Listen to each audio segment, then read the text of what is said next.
guys, Veggie Gamer back, and I never thought I'd be doing something like this, guys, but we are doing my first ever book review, Veggie Knights. Very, very exciting. If you're unfamiliar with the channel, I've been recently doing movie reactions to the Harry Potter series, if you can't tell, and I'm thoroughly enjoying it, guys. Loving those movies so much more than I expected to. Seriously, they're absolutely brilliant. But I got a lot of requests for people to say, hey, you need to check out the books at some point, if on the channel or if not on the channel. I thought I'd try and do it, guys, where we're going to be covering a few chapters at a time of the books, and see if this is something that you guys are going to be interested in. If it is, please let me know in the comments. If it isn't, if you've got feedback, please let me know, guys. Feedback is something which I always thrive upon, and so if you have any ideas of how we can improve this system a little bit more, please do let me know in the comments. But we are going to be starting off with Harry Potter and the Philosopher's Stone. I am dyslexic, guys. It does affect my reading quite drastically, and so I've checked out the audiobooks. Now, if you've been checking out my movie series, guys, you may notice in the comments that I get a lot of people saying, hey, Veggie, definitely check out the Stephen Fry version. Hey, Veggie, definitely check out the Jim Dale version. So what I've done, at least for this first episode, and we might carry on doing it in future episodes as well, I've actually checked out both, guys. I think they're both brilliant, quite frankly. Both Jim Dale and Stephen Fry are doing such a great job in covering the chapters that I've got to. I have noticed a couple little differences that we will get into, but let's start off with the first chapter, guys. Oh, I should say, if you're new, please subscribe, guys. If you guys want more of this, I am more than happy to cover the rest of this book and maybe even the others if it's something that you guys are going to be interested in. So if you're new here, please subscribe, hit that like button, and feedback is going to be crucial. But let's check out Harry Potter and the Philosopher's / Sorcerer's Stone, Chapter 1, The Boy Who Lived. Now, you may notice that usually when I'm doing my movie reviews, I have my notepad here to make notes whilst I'm reacting. All my notes are actually on my computer this time, so that's why I'm not referring to my notepad. But either way, guys, here's the summarization of The Boy Who Lived. Mr. Dursley has an odd journey to work, seeing a cat reading a map and strange people wearing cloaks. After overhearing a number of them talking about Harry Potter, he bumps into a very short man who hugs him in celebration of you-know-who being defeated. The TVs are reporting Parliament of Owls being spotted throughout the country. I will just point out, guys, that I put Parliament of Owls in that sentence just to make me sound really smart. Shortly before midnight, Dumbledore arrives and meets up with McGonagall. They talk about the defeat of Voldemort, or Voldemort, if it's the Jim Dale version, I have noticed that, and what happened to the Potters. Hagrid arrives on Sirius Black's motorbike, bringing Harry to be left with the Dursleys. Like I say, guys, both Jim Dale and Stephen Fry do really, really good stuff, guys. I gotta mention the Voldemort thing, guys, because it was notable. It was notable that, at least in the first chapter, is referred to as Voldemort. I think I actually got some comments saying that they think that he was potentially meant to be reading it in a French spelling, pronunciation, I guess. Which would make sense. It's certainly not a deal breaker, but yeah, that is noticeable. A noticeable difference. So yeah, I've made some notes, guys. I'm gonna go through them in the order that I've written them. I hope it all makes sense. First of all, we find out what Vernon's job is, and he's actually a drill seller. He's also a bully at work, and like he's clearly he's obviously a nasty piece of work. We knew that from the movies, guys. But he's actually a drill seller, which is interesting because I got to say, in the movies, we've seen him use power drills twice. Nailing up the mailbox in a stone and then putting up the grate around Harry's window in Chambers, and in neither does he seem to know how to use a drill properly, because he's like that. But that's obviously just a choice from the actor, and it looks hilarious as he's doing it. But yes, he's actually a drill seller, guys. He is passionate about the drills. The first thing that really struck me about the first chapter is the fact that these wizard folk are really not trying to stay stealthy. I thought at one point at first that, well, also we know about platform 9 3/4 and like the crazy bus in Prisoner. But Vernon straight away sees the cat McGonagall reading a map and sees loads of people dressed in cloaks on his way to work. That's interesting, because I would have thought, at least in the way that I have it, that Muggles just don't have the ability to notice this. But maybe it's because they're doing it on such mass that there's so many people doing it, and so many owls and so on, which Vernon actually doesn't pick up on. The short man, I don't know who that's meant to be. I don't know if it's going to be someone, but it is a notably short man with a high-pitched squeak saying that you know who has been defeated and calling Vernon a muggle. Isn't that gonna be a triable offence in the Ministry of Magic? Not only mentioning he who cannot be mentioned, which is obviously not impossible, and calling Vernon a muggle to his face. Surely that's I don't know. Oh, maybe not. Maybe they know. Maybe, this is the thing, if they know that he is a Dursley and a relative of Harry, then it would be okay, wouldn't it? It'd be the same as mentioning it to a squib, kind of. But if this short man didn't know that Vernon was actually related to Harry Potter, and indeed knows that magic does exist, he shouldn't be saying that to Vernon. Or maybe there's something where everyone who knows... Oh, I'm going to get confused now, guys. But if Muggles know magic exists, do they then just see magic now? Does that mean that, because we just finished Phoenix, the movie, does that now mean that Dudley is going to be able to see that crazy bus and, like, you know, like all people going inside platform 9 3/4? I don't know, guys. Very, very interesting. That was like, whoa, hang on, mate, dude, you should seal your lips. Fudge is going to be furious. Anyway, I could go over all the differences in the book and in the movies. I don't think that's really there's much point to that. I will say that the Dursley do look noticeably different, guys. They're all blonde, for one thing. Vernon genuinely seems actually quite scared of Petunia. Petunia, at least in the little bits we've heard of her so far, guys, she sounds a lot... We know that she's horrible, but in her natural state, she seems really more unpleasant, if you know what I mean. Obviously, particularly when the Potters are mentioned. But yeah, Vernon, it seems legit scared of her. It's interesting, guys, because in the movies, we've not had a scene where it's Vernon and Petunia having a conversation. Because Dudley or I think Harry's been in every single scene with them in, but we haven't had a scene where they're actually talking, and it'll be interesting to see if Vernon is this sort of like quite scared of Petunia, who is like in the books a very, very tall, long-necked, nosy neighbour sort of character. But yeah, particularly in the Stephen Fry version, she actually sounds really quite scary. She's like really like laying it on into Vernon. The celebration of Harry, the celebration of Voldemort, getting defeated. You watch the first scene in Stone, guys, and there's no call for celebration at all. I guess you could say Dumbledore seems a little bit happy, but he's like saying to McGonagall, "Hey, you should be celebrating with the others." It's like, wow, that's such a different take on that first scene. Obviously, in the movie, they were up against it when it comes to the time limit and everything, and so I do feel like it was the right decision. But when I watched that first scene, I would have thought that in the wizard world, everyone is devastated. Maybe because of, I mean, at that point we don't know about Lily and James, but maybe because of the death of Lily and James, or the fact that this event even took place where Voldemort was trying to take them out. But yeah, the fact that everyone's celebrating everywhere is so strange to me. It's great, though, and it makes sense, and it's a great intro as well. The fact that you see all these people celebrating, but you know nothing about it until, obviously, Dumbledore and McGonagall have a chat. Talking about McGonagall, guys, at least in the first chapter, she seems a little bit more severe and irritable than she is in the movie. I think that she's, like, kind of adorable in the movies, guys. She does have her moments where she is kind of, like, prim and proper. But at least in the intro, and obviously she is meant to be the one who's anxious in this situation, guys. Dumbledore's like having lemon sherbets and stuff like that. I I'd imagine lemon sherbets are vegan. Maybe I'll have to get them for part 2.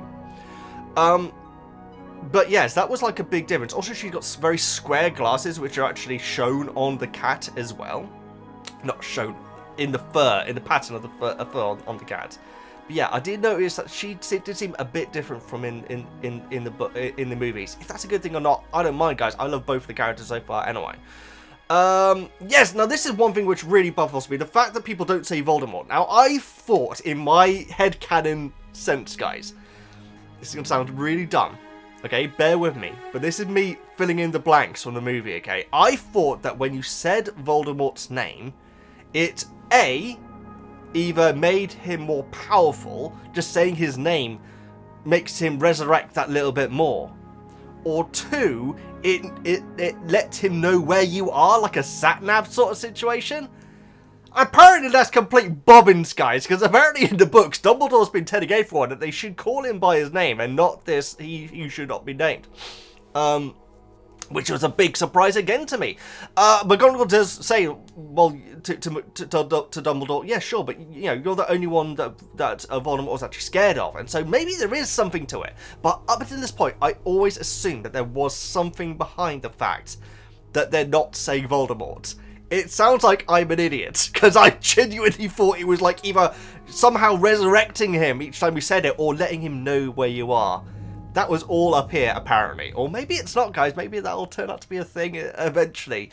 We get a couple of mentions, guys. We get Madame Pomfrey getting mentioned, who was in Prisoner. Yes, she was in Prisoner. I don't think she's been in any others. I don't think. She could have been in the background, but she was a part of the story in Prisoner. But yeah, we get her mentioned in the first chapter, which was very, very interesting. We get Deadliest Dingle being mentioned. Apparently he could be behind the shooting stars that people are seeing at night. I don't think I've met him. I certainly don't remember hearing his name. And the biggest twist of this chapter, guys, the freaking motorbike being Sirius Black, who apparently at this point is still a nice guy. You know, in everyone's point of view, obviously we know who he is. But that was a surprise. That Hagrid, like I said, he got it off young Sirius Black. At this point, I would have thought people would have found out that Sirius had given up the Potters, basically, which obviously we find out later on it was a Pettigrew. But that threw me for a loop, the fact that Sirius is getting mentioned this early in the book. But there you go, guys. There are my notes. I hope this is making sense. Like I say, guys, feedback will be greatly appreciated on these. But that's the first chapter done. In this episode, we will be doing 3 chapters, guys. So let's move on to the second chapter. It's over there, apparently. Chapter 2, The Vanishing Glass. So here is my summary that I put together whilst listening to it. 10 years have passed. It's Dudley's birthday, and Mrs. Fig has broken her leg and can't look after Harry while the Dursleys and Piers go to the zoo. Whilst visiting the reptile house, a snake winks at Harry, who realises he's able to communicate with it. Piers and Dudley shove him out of the way, when suddenly the glass disappears. They don't actually fall in this, but that was a great addition in the movie, I got to admit. The snake says, "Brazil, here I come, thanks amigo," before slithering out to the zoo. Very curious, guys. We've got a lot of things to ask about that. Actually, I've got to say, I'll say it right now. A few times I have assumed, probably stupidly, and, you know, please do not confirm or deny this in the comments, but the snake in Goblet of Fire? And did we? Yes, no, we saw one in Phoenix as well. I assumed that maybe that is the snake that Harry let out, or inadvertently let out. But the fact that he's saying, I mean, good luck to him, going from like England to Brazil is quite a journey, especially for a snake. But yes, I hope he can get on a baggage haul and an aeroplane, and hopefully Samuel L. Jackson isn't on there. But yeah, I kind of half assumed that is the same snake. But, you know, according to this, maybe not. But, you know, that's certainly not, you know, out of the realms of possibility. One thing that we learn in this chapter is that Harry is actually able... he does spend most of the day outside of under the stairs. I wasn't sure if he was basically being kept, like, well, he kind of being kept prisoner, but I wasn't sure how much freedom he actually has. It does say that the night after the zoo incident, he was able to sneak to the kitchen to get some food. I don't know if that means he's been, no, because he doesn't know he has magic, and so I presume that means that he's actually not locked in there. He's just been told to stay in there. On the movie, I'm pretty certain there is a hatch lock. Is that what they're called? But there's some sort of lock on the door. But yeah, Harry's able to sneak around. He goes to school, which I wasn't sure was actually a thing or not. I did remark upon in my Chambers review. Do people actually know that the Dursleys have this other kid there? They absolutely do, guys. Harry goes to school. Dudley actually is a proper bully at this stage. Obviously, we know that by the time that we get to Phoenix. But when watching Stone, I hope you don't mind these names that I'm calling it, guys. It's just how I quick refer to the names of the movies. But in Stone, he's just a massively spoiled kid. But we do find out that he's actually a proper bully at this point. He has a gang. They regularly bully Harry. So yeah, and Piers is one of those gangs. I presume that maybe one of the kids in the park in Phoenix is actually Piers, maybe? It'll be nice. I mean, there is one that looks quite similar. He's meant to be very skinny and with a ratty face, I think I think the description in the book is. But yes, very interesting hearing about Piers and the fact that he went to Dudley to the zoo. And so, yes. We hear about some magical occurrences that Harry has no explanation for, including him having his hair cut and it just growing back even overnight at one time, and clothes shrinking when he doesn't want them to be put on and so on. The haircut thing is very interesting, guys. That's something which, I don't know, maybe it's because Harry just likes his hair that length, maybe, and so when anyone cuts it, he is inadvertently making it grow back to a certain state. Or it's meant to look like someone in particular, I don't know. But that was an interesting thing which isn't ever mentioned in the movies. The fact that his hair is kind of invincible. You cut it away and it will just grow straight back. Aunt Petunia actually almost giving, like, cutting it to the scalp, and then overnight it grows back. And they actually punished Harry for that, which is, I guess that's the thing. I guess that Aunt Petunia and Vernon know that Harry has this potential, and they're thinking they actually did do it. So yeah, that's very interesting. Mrs. Fig showing up this early, guys. That was a big surprise. Obviously, I've only recently done Phoenix, and so if I hadn't done Phoenix by the time I started these reviews, I would have had a clue. But yeah, Mrs. Fig is in there. Apparently her house smells, and like Harry hates having to go around there each year during Dudley's birthday, but she can't do it this year because she's broken her leg. Marge gets mentioned, who I had to Google, and it's actually Vernon's sister, the one who gets blown up like a balloon in the movie in which she gets blown up in a balloon, prisoner. Yes, Piers going to the zoo, which is a nice addition. I thought that was actually cool to hear about one of Dudley's friends this early. I gotta say, I really like the moment where, in this chapter, where it says that Vernon gets Piers and Dudley like a massive chocolate ice cream. But unfortunately, the woman in the van said, "Oh, what would you like, little boy?" to Harry, and so he begrudgingly has to buy him this little ice pop and everything, and Harry's delighted with it. That is such a great moment. You can't have that in the movie, but I thought that was such a really lovely moment where it's like Vernon is like, "Damn it, if only the person was less professional." But yes, I thought that was hilarious. The line "No such thing as magic" is not in this chapter, guys, where it's interesting, because Vernon says there's no such thing as magic. I'm guessing in the movie, I can't remember what Harry had said to him previously, but it's not like... It's interesting. Vernon in this is not trying to convince Harry that he's not magical. He's just trying to stop him from doing magical things. And so that line, "there is no such thing as magic," that Vernon says in the movie, is not in a book. And it does kind of show a slightly different approach to way... Because like I said, with the haircut thing, guys, the only reason why the Dursleys, apart from the fact that they're pricks, would punish Harry for having his hair grow back faster is if they genuinely think he knows that he's doing it.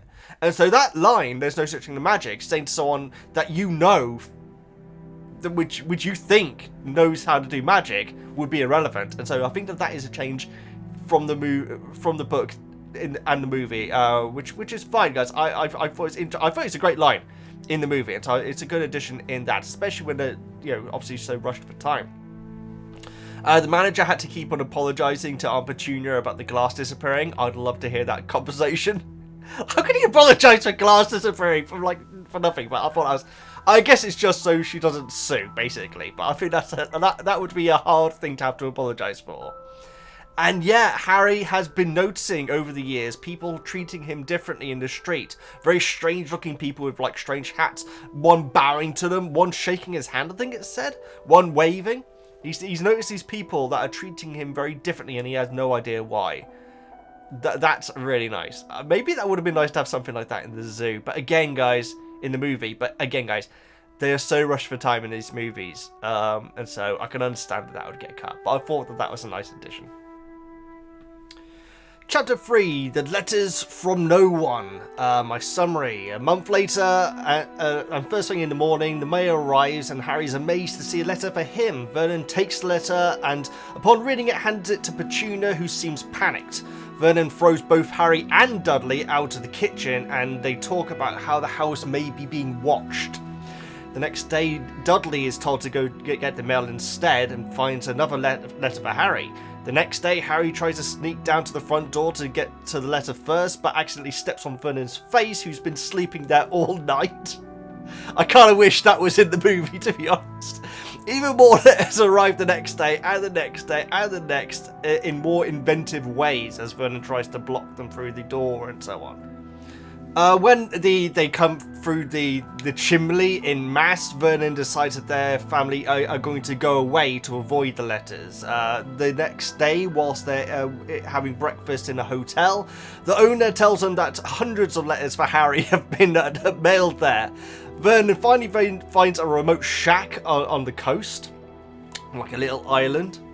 That night, Harry counts down the seconds to his birthday at midnight when there is a loud bang outside and someone is trying to get inside the shack. I really like this chapter, guys. The moment in the movie, it's a classic moment, but it is all very, very fast done. It does mention the eggs though, which apparently was not in the standard edition of Philosopher's Stone and Sorcerer's Stone. But in the extended versions, which I was able to get hold of, it had the scene where Petunia has opened the eggs and the letters are inside. That's a pretty inventive way to try and get letters in. But my notes on this chapter, though, guys, Harry's actually already been given his own room. I think it's because the letter said Harry underneath the stairs. And so Petunia and Vernon are thinking if we move him to his room, then we'll be able to see if they are actually spying on the house. And obviously, the next day the letter does say to H. Potter in the smallest bedroom, and so they are actually properly keeping an eye inside the house, which is actually quite terrifying. That's actually quite scary. I like that, but that makes it a little bit more scary. The fact that they know that Harry's actually moved room and everything. Vernon actually tries to be nice to Harry during this chapter, including getting Dudley to go and get the letters. Obviously, that's one thing where they don't want Harry to be getting to the letter on his own. But Vernon does seem to genuinely just trying to be a little bit nicer to Harry, because he's really worried about what's going on. I thought that was a really nice addition.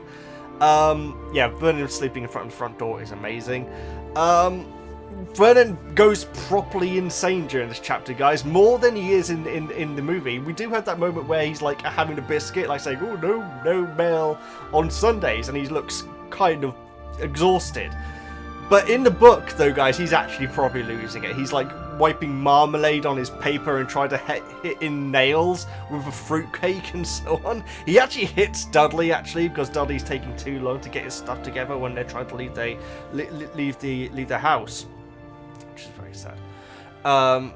And yeah, he's like driving, like muttering to himself all night around around random streets where like even Petunia and the two kids are like don't know what to say, so they just let him in, get on with it. He is actually quite insane in the books at this point. He does mention he hums "Tiptoe in the Tulips" at one point, which I thought was a nice little addition.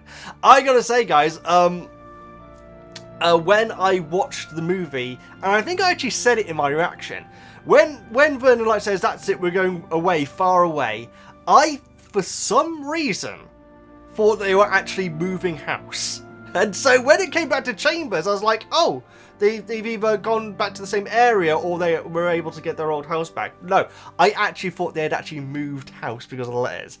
That's not the case, guys. The idea that Vernon and Petunia discuss is if we just wait it out and just, like, avoid it for long enough, whoever's sending them will get the message and stop sending them to Harry. But obviously that person does not get the message.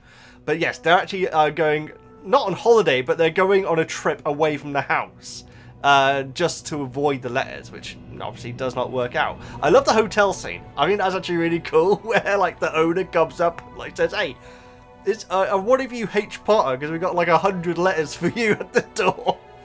But that was cool. Again, guys, all these bits in the movies had to be done very, very quickly, and it works. The fact that it was done very, very quickly, like, has that building, stress of Vernon getting, like, so frantic, and the fact that it's getting worse and worse and worse by the day.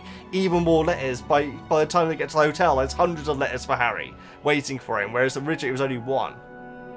So it worked, the fact that they had to keep that nice and succinct, nice and quick cuts and everything. I mean, in the original cut, like I say, the egg scene wasn't actually in it. So I gotta say, guys, I borrowed the extended editions, and I didn't realise how rare they are. And so to a lot of you guys checking out my reactions and everything, you were like, "Hey, I don't remember that scene. I've seen this movie hundreds of times." Like, it's on a specific version, guys. It's on, like, which you can get on DVD and a Blu-ray. I don't think it can actually be streamed, but yeah, sorry for any confusion over that. But yeah, the egg scene was actually mentioned in the books, and so that's really, really awesome. Loved this chapter. I am going to leave this video here, guys, as that's only 3 chapters. In future episodes, we will cover more chapters per episode so we can get through it, but this one had my intro and so on, and also it's kind of like a test run to see how this works out. So like I say, guys, any feedback will be greatly appreciated. This is very strange for me to do a book review, but any feedback on how I can do these better will be greatly appreciated. And as always, guys, you can go and check out my Harry Potter reactions. There is a Patreon if you want to go and check out the full versions of my reactions, but you will have to have your own copy of each movie to sync up with. There's no minimum amount that you can pay, guys, so you can pay like the smallest amount and get access to all of them. And so if you want to do that, you can. If not, don't worry, guys, the edited up versions will be appearing on the channel as always. Love every single one of you. Thank you all so much for watching this. If you got all the way through this, this is a strange one. I've never done anything like this before, guys, so any feedback, greatly appreciated. Please like, comment, subscribe, all the good stuff. I'm VEGGIEKNIGHTS, and I'll see you next time.